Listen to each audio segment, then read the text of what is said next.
the early 1930s, Britain faced a problem that had nothing to do with prestige and everything to do with reality. The empire was still powerful on paper, but the First World War had stripped away comforting illusions.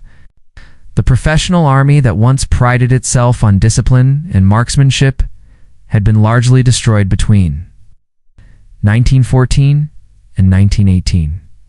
What remained was a force built around rapid mobilization, limited training time, and equipment shortages that no committee could wish away when British ordnance officials revealed a new standard handgun in 1932. Response from veterans was immediate and unkind. The weapon was smaller than its predecessor. It was lighter. It lacked the intimidating presence of the heavy revolvers men remembered from the trenches. To many observers, it looked like retreat. Across Europe, Germany was making a very different statement. Semi-automatic pistol had already achieved near-mythical status. Precision machining, modern ammunition, and a reputation for accuracy made it the handgun every soldier wanted to own. Allied troops treated captured examples less like tools and more like trophies. On the surface, the comparison was embarrassing, but surface impressions were exactly what British planners had learned not to trust. The real lesson of the Great War. The British Army entered the First World War with confidence in its weapons and training methods. It left the war with data that contradicted both. The old service revolver delivered impressive ballistic performance, but it demanded skill. Its recoil punished inexperienced shooters. Its accuracy required practice. Peacetime, that was manageable. In total war, it wasn't. Conscripts trained quickly, fur infrequently, and were sent into combat under stress levels no range could replicate. Reports compiled after the war showed an uncomfortable truth. Most soldiers missed their targets with handguns. Not because the weapons were ineffective, but because they were difficult to use under pressure.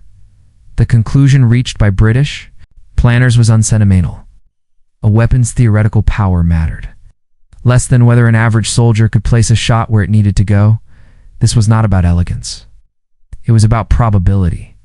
Two ways to solve the same problem. Germany approached sidearm design from the perspective of engineering excellence. Its famous pistol embodied mechanical precision. A high-velocity cartridge delivered superior energy. Fixed barrel improved accuracy. The ergonomics encouraged natural alignment, making it feel intuitive in the hand. On a clean range, it was outstanding. Britain chose a different path. Instead of optimizing for peak performance, British designers optimized for failure. They assumed dirt would contaminate the weapon. They assumed ammunition quality would vary between manufacturers. They assumed cleaning schedules would be skipped and lubrication would be wrong or non-existent. This assumption changed everything. Rather than chasing complexity, Britain accepted limitations. The new revolver fired a mild cartridge. Its recoil was manageable. Its mechanism was forgiving. Pulling the trigger performed all necessary actions mechanically, without relying on spring tension or precise pressure curves. It wasn't impressive. It was dependable. Why? Precision can become a weakness. Celebrated German pistol achieved its accuracy through tight tolerances. That same precision made it sensitive. Its operation depended on ammunition loaded within narrow specifications. Slight deviations could interrupt the cycling process. Fine clearances meant carbon buildup and debris interfered with movement.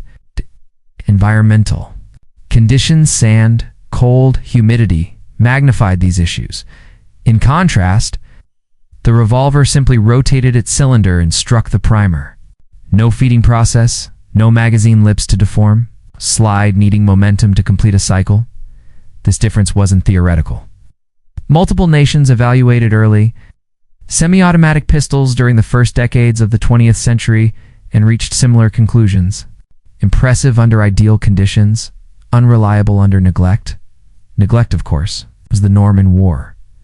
The hidden advantage the original story misses here is the critical point most discussions overlook. Total war rewards weapons that can be produced, repaired, and replaced quickly. Precision manufacturing consumes skilled labor and time. Germany's pistol required extensive machining and fitting. As conflict expanded, Those production costs became liabilities. Even Germany acknowledged this by adopting simpler designs before the Second World War reached its peak. Britain's revolver could be manufactured by a broader industrial base. It required fewer specialized tools and less hand-fitting. Multiple companies could produce it without compromising interchangeability. This mattered enormously. A weapon that takes longer to build is harder to replace. A weapon that requires expert maintenance is harder to keep operational. Britain's choice wasn't just about battlefield reliability. It was about sustaining a global war economy. The revolver fit that reality. Combat doesn't care about reputation. When war returned in 1939, theory met environment in North Africa. Fine sand infiltrated everything. Automatic pistols demanded constant cleaning to remain functional. Lubricants failed under temperature extremes. Precision mechanisms jammed when grit entered spaces measured in fractions of a millimeter. The revolver endured in cold climates. Springs weakened and lubricants thickened. Semi-automatics required careful attention to function reliably. The revolver's simple mechanics continued working with minimal intervention in jungles. Humidity corroded metal and degraded ammunition. Again, simplicity proved advantageous. This didn't make the revolver popular. Many soldiers preferred alternatives when available. But popularity doesn't keep a weapon firing. Reliability does. A weapon designed for the average soldier. British doctrine accepted an uncomfortable truth. Most soldiers would never become expert marksmen with handguns. Instead of denying that reality, designers worked around it. The lighter recoil allowed faster training.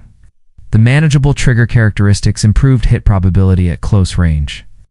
The emphasis was never on stopping power. It was on making the first shot count. Claims that the revolver matched earlier weapons and lethality were exaggerated. Physics doesn't cooperate with wishful thinking. What the cartridge offered instead was controllability. Soldiers could hit what they aimed at, that was enough.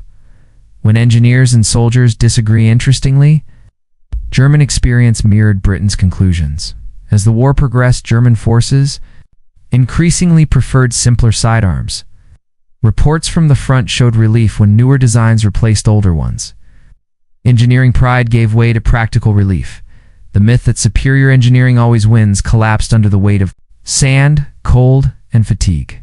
What this comparison really teaches us: this story is often framed as revolver versus pistol. That misses the point. The real comparison is optimization, strategy. Germany optimized for peak performance under controlled conditions. Britain optimized for acceptable performance under collapsing conditions. One philosophy assumed discipline, maintenance, and consistency. The other assumed chaos, neglect, and variability. History favored the second assumption. The final takeaway: war is not a proving ground for perfection. It is a stress test for systems. Weapons fail. Supply chains fracture. Training standards erode. Maintenance schedules collapse. Under those conditions, the weapon that continues working without admiration or elegance becomes invaluable. Britain understood that early. They didn't design a beautiful sidearm. They designed one that forgave mistakes. And when everything else went wrong, forgiveness proved more valuable than brilliance.